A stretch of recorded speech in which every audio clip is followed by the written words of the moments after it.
Hey guys, Luke here. In today's podcast, we are talking about some brand new skins that have just arrived from casemaker dBrand. At the same time, casemaker dBrand is also suing another well-known case brand. I'll talk to you about that in detail. The OnePlus 12 is arriving next month. Some details on that.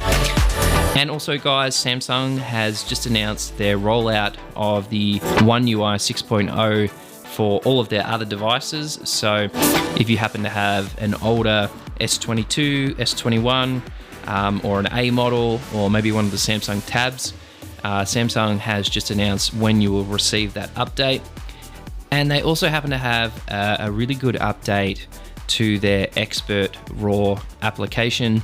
So if you happen to use that, there is a really good update that you want to go and grab right now. I don't know how they're doing this particular option. I won't spoil it because it's pretty cool. I'm interested to see how it actually works. So we're going to talk about that in a bit more detail.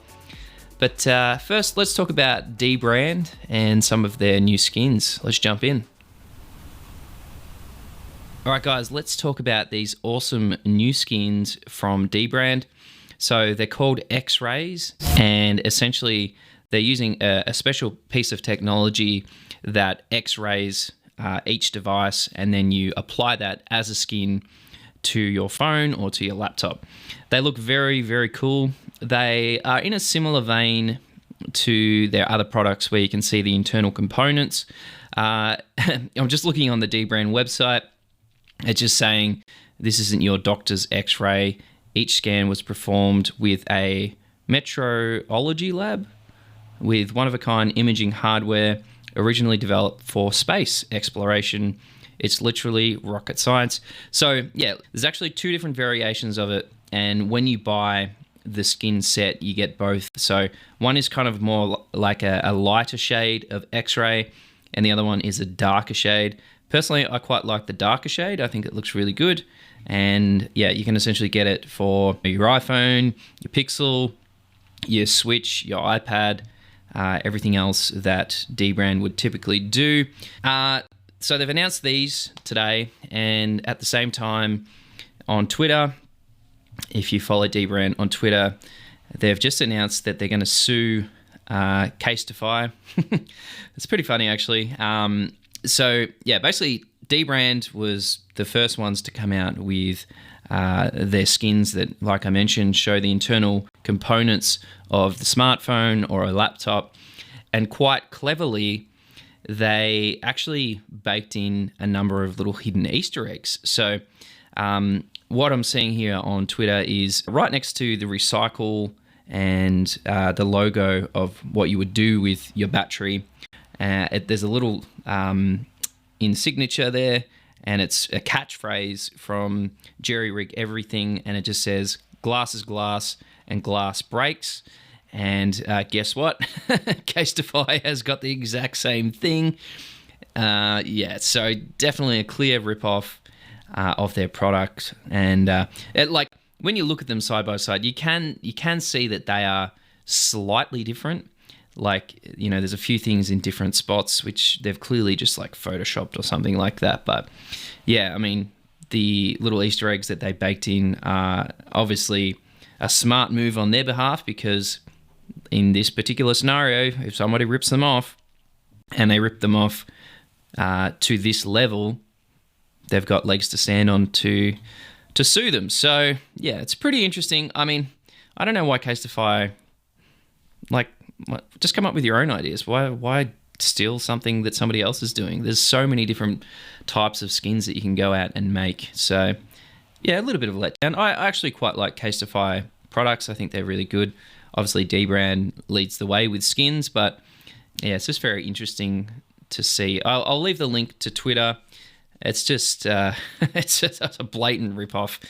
It's a little bit sad, to be completely honest, but there it is, guys. It's a bit controversial, and it's just very interesting to see that another case maker would do that. I don't get it. Anyway, let's talk about our next topic, which is the OnePlus 12, set to arrive very late in the year. So let's jump in and we'll have a quick chat about that too.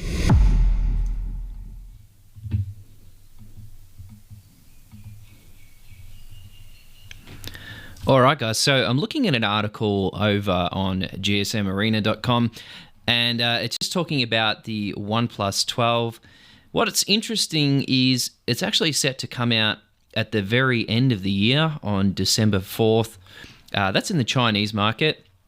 And then hopefully the global variant should release a little bit later in 2024, probably in January, I'd say. It's got the 3 colors, so we've got black and white, and then we've got that sort of emerald green that OnePlus is well known for.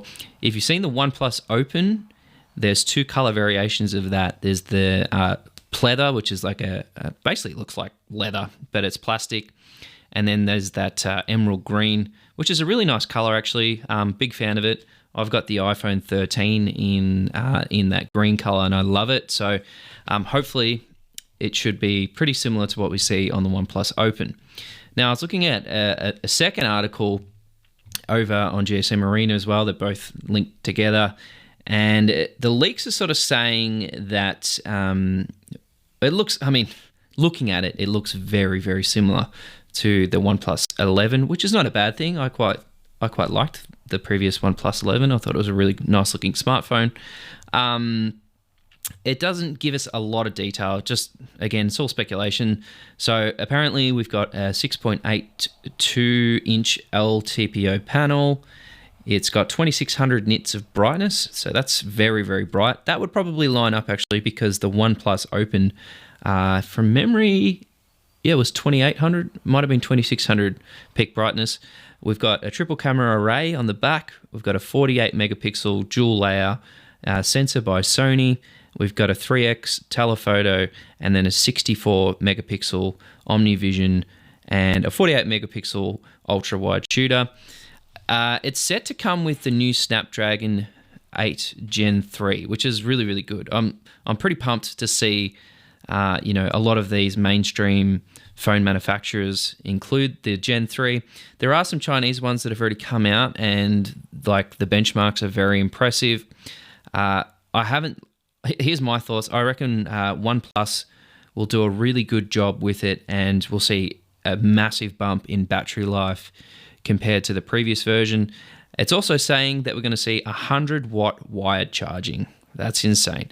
Typically, that is reserved for the Chinese market, and European and American get a little bit slower. But yeah, hopefully, all going well, 100-watt wired charging would be amazing. Here's the problem. Here in Australia, we often don't get a lot of these super powerful Android phones. They just never reach our shores. We can get them, like we can order them through third-party websites and stuff like that. But apparently, this might be a global release. Fingers crossed. We have had some OnePlus phones in the past, but yeah, it was like 1 or 2, and then they just stopped delivering them and supporting them in the Australian market. So we do get the OnePlus Open, but it's branded by Oppo. So Oppo is fairly popular here in Australia. But yeah, just a little bit of a letdown that we don't get the actual OnePlus devices anymore. So I actually really like what OnePlus does with their phones. I think they do a great job with battery life, great job with performance, a great job with the Hasselblad branding. I think the Hasselblad thing has gotten better over the last few years. It took them a little bit to kind of get it right. It feels like the OnePlus Open was kind of like their knockout, and they got it right, and everyone sort of praised their camera technology in that device. So as long as they maintain what they've done there, and the camera array and setup and color science is the same in the OnePlus 12, I think it'll be an excellent device for 2024. I mean, we're really getting close to the end of the year now, so it might be the kind of first flagship we get for 2024. I imagine it'll probably try and compete with Samsung, because they do their release early in the year as well. So we get the S24 generally about late Jan, early Feb. So yeah, I would assume that the OnePlus is going to try and compete with that at the same time. All right, guys, let's move on to our next topic. So guys, a couple of weeks ago, Samsung rolled out the One UI 6.0 update for the S23 range, but they've also just announced in the last couple of days the kind of rollout structure for all of their other devices to get the update. So the good news here, guys, is it's not just the premium flagships that actually get the update. We also get it on some of the lower end budget phones and the FE range. It also arrives on the flip and fold models. So basically what will happen, I won't go through all the different models and their rollout, but the S22 range has already started to get it. And then the next range will be like the S21 and S21 Plus and Ultra. We'll also have the flip and fold. They'll get it before the end of this month. And then all of the other devices like the Flip 3, etc., will get it moving into 2024. So hopefully, all going well, we should see the S21 range get the full version of One UI 6.0 before the end of the year. The thing to note here is it's not like a global release. So typically what happens is China and then European and then the US will get it sort of before everywhere else in the world. Australia typically is a little bit later to get it. I wouldn't be surprised if we don't get it until next year. But I'll keep you posted on that. I've got an S21 and I'll just keep checking it every other day. I am excited to get it because there are definitely some welcome changes. It looks better. There's a lot of really great additions to shortcuts and the notification tray and the way you interact with notifications as well.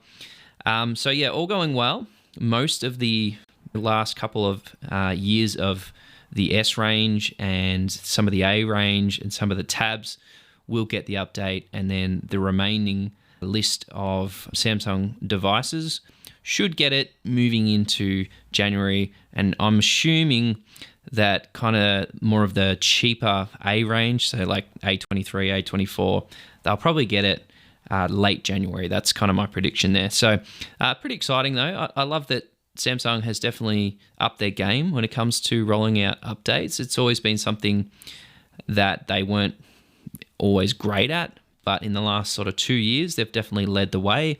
And the fact that we've already got Android 14 on Samsung devices within less than a month is exciting, really, because it's always been like Pixels that had it for ages, and then all the other manufacturers would try and catch up all the time to get to the new version. So yeah, pretty exciting stuff.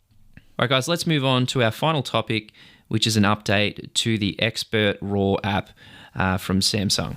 All right, guys, in the last couple of days, Samsung has just released an update to their Expert RAW app. So basically, this app is not installed by default on Samsung devices, and it's only available for certain devices, generally their Ultra range that gets it.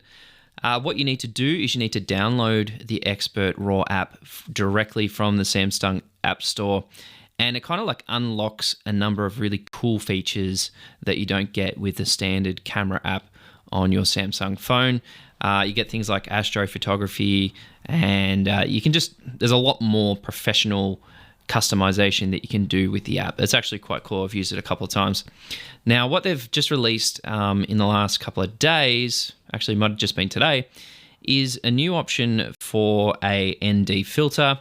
So basically an ND filter, if you've never used camera gear before, you've probably got no idea what an ND filter is, but it's essentially like a piece of glass that goes over the end of your camera lens, and it almost acts like sunglasses in a way. It adds a shade to the lens so that if you're out in certain lighting and you're trying to do a certain shot, like maybe you're trying to capture a waterfall where there's motion, you have to change shutter speed settings and stuff on your camera.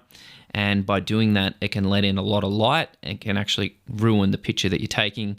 So you add the ND filter and it doesn't overexpose the photo. So it's pretty cool.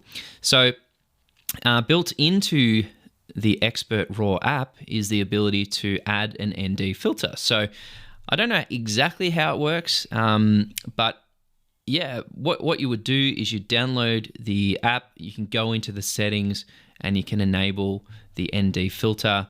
The idea here is you're going to get a bit more control over your lighting. I would personally not recommend using this if you're not more of a, like an advanced user. Like if you know how to operate a normal camera, I would recommend that you probably just don't worry about this. But if you're more of that advanced user, this is a really great option that Samsung has included. I don't think I've ever seen any other phone manufacturer include this before. So yeah, it's pretty cool. All right, guys, that's a lot to get through today. Just want to say thank you. I really appreciate everyone listening. It's great to see downloads increasing and followers increasing as well. I do add this podcast on YouTube, so if you want to listen over there, you can do that too. Let me know, guys. Do you prefer listening in audio format or do you prefer to watch the video podcast? I'm just curious as to which option I should invest more time in. But yeah, have a great weekend. I'll see you on Monday.